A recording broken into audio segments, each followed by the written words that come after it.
approach people without love than we can approach bees without care. And that's Leo Tolstoy.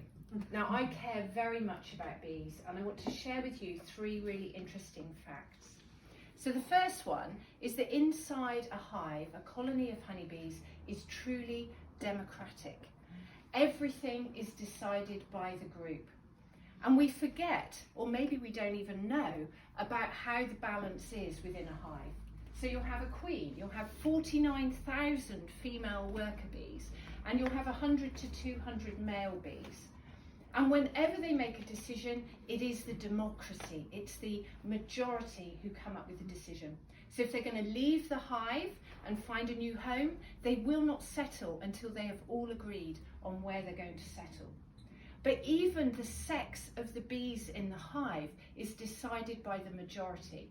So the female worker bees make this wax comb, and they make different sized cells. So the small cells, as the queen lowers her abdomen into the cell, it squeezes it, pushing the spermatheca, which releases sperm and fertilizes the egg, and it then becomes a female bee. The larger wax cells, as the queen lowers her abdomen into there, the spermatheca isn't compressed, and so the eggs are not fertilized, and they become the male bees. So it is that democracy. The second really interesting fact is that bees are really conscious of nutrition and the importance of healthy diet. So this was discovered by the Welsh Botanic Gardens.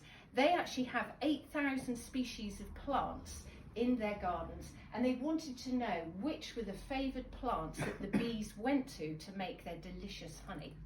When they got the results, they were astonished to find that the favourite plants were hawthorn, blackthorn, hazel, willow, bramble, dandelions. Now we know that dandelions have really long tap roots, and that's for a purpose. They go deep into the soil and they break down the calcium and potassium, bringing it up to the surface.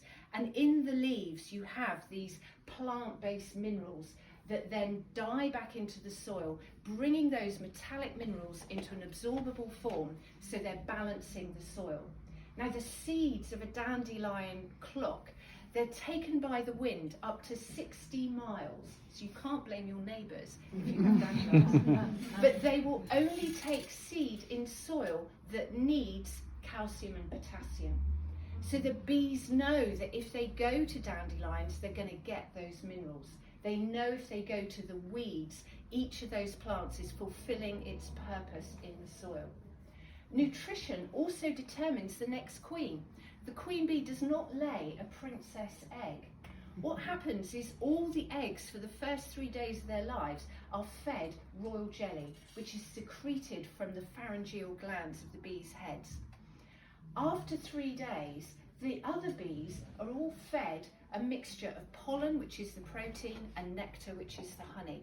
But the queens, the future queens, are only fed royal jelly. And it's the balance of the nutrition in this royal jelly that stimulates the ovaries and enables the queen to mate and then produce fertilised eggs. Now the final fact, which is possibly my favourite, is that when a bee finds food, she dances more. When humans find food, they eat more. So a bee, when she finds this nutritious source of nectar or pollen, she'll return to the hive and she'll dance her waggle dance, her abdomen shaking and twisting, and she'll dance with figures of 8, with her tentacles and her feet, and everything is sending these vibrations through the wax comb in the hive. The bees throughout the hive pick up these vibrations, and they then have a direct route, a map of where the nectar and the pollen is, so they know where to go. Now there's a Slovenian saying, those who understand the bees need not fear the sting. And I really think it's time that more of us take time to understand the bees. They're trying to tell us something, and perhaps they're stinging us to literally slap us around the face. Because if our environment is killing our bees, what's it doing to us who share that self-same environment? Thank you.